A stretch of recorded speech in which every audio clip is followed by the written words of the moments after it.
In the early 1990s, we realized that computers would get incredibly clever, and this would be a big threat unless we could actually figure out some way of keeping up with the machines.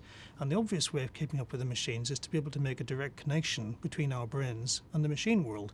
So we thought, well, how can you do that? You can't stick a DIN socket into the back of your head. That isn't going to work very well.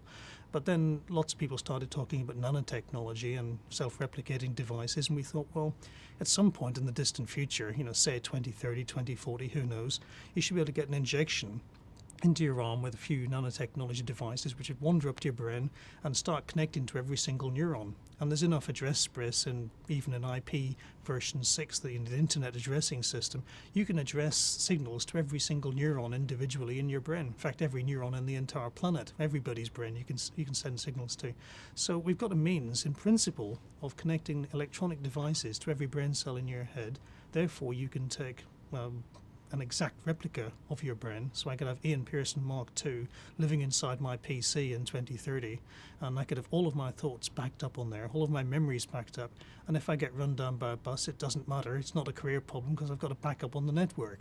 So this is a wonderful concept for the future. We call it Soul Catcher, effectively capturing my entire mind and dumping it on a chip, well, notionally a chip, and I would have another existence in cyberspace.